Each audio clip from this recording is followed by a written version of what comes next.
On April 18, the Securities and Exchange Commission (SEC) took long-awaited action to propose new rules for broker-dealers and others, in particular, the standard of conduct for broker-dealers making securities recommendations to retail investors.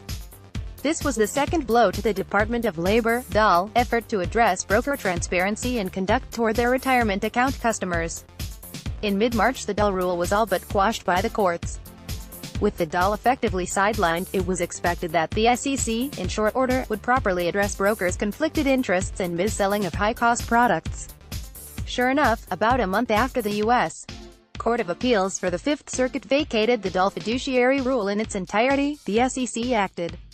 It is high time regulators stepped up to address mis-selling by brokers.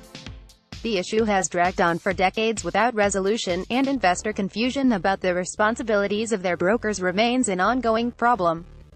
The 90-day response period for the SEC's proposals is relatively brief considering the nearly 1,000 pages of technical and legalistic rules commenters will have to cover.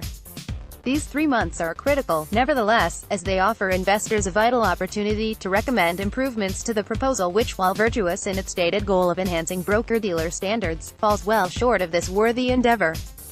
Proposed form for disclosure by brokers as sales agents. And the virtuous side, the proposals would require broker-dealers and investment advisors to provide their customers with a new Customer Relationship Summary (CRS). The CRS would highlight the applicable standards of care, conflicts of interest, fees and the primary differences in the services each provided.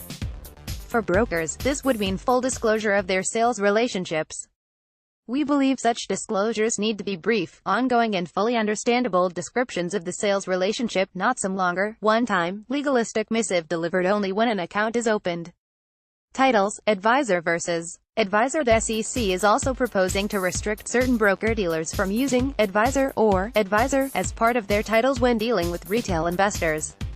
We strongly support this prohibition for all brokers, particularly in retail situations. Broker-dealers' use of such titles has misled investors into thinking they were receiving a higher, fiduciary standard of care. It has been a root enabler of mis-selling of overpriced, conflicted financial products to retail investors, and this proposal, applied to all brokers, would be an excellent first step toward ending such practices. Proposed regulation. Best interest. Recently, a brokerage firm spokesman was quoted effectively saying that his firm operates with a fiduciary mindset, even though they owe no formal legal duty to the customer. It's a brilliant marketing device, but total baloney when describing brokers' true mindset. What the SEC has proposed with regard to what it calls regulation best interest raises similar concerns, unfortunately. We do not support its introduction of a new, best interests standard of care for broker recommendations.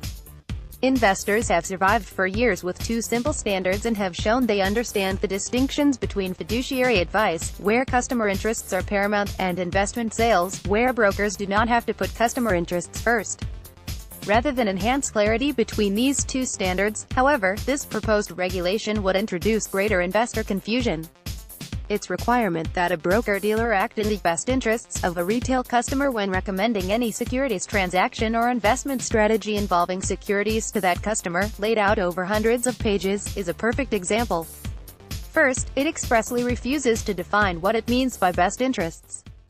It would then allow, among other things, a broker-dealer to recommend products that may entail higher costs or risks for the retail customer, or that may result in greater compensation to the broker-dealer than other products, or that may be more expensive, provided that the broker-dealer complies with the specific disclosure, care, and conflict of interest obligations. This doesn't fit with our view of what best interests means, and it is unlikely it will concur with what investors think acting in their best interests means, either. Instead of yet another, a third, standard of care for brokers who want to provide personalized advice to retail investors, we support a uniform fiduciary standard for all who provide personalized advice to retail investors. To be blunt, this best interest standard is a confusing mess that does little or nothing to fix the mis-selling abuse. Retail investors deserve more clarity around the critical allegiances of the people giving them investment advice. These proposals take steps toward providing that, but in bigger ways will likely contribute unnecessarily to greater, rather than less, investor confusion over the long term. Our investment industry regulators need to stand tall and address the interests of long-suffering savers by fulfilling their broader expectations for investor protection.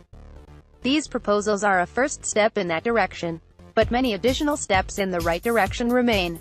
Kurt Schacht is the managing director at the CFA Institute, a global association of investment professionals.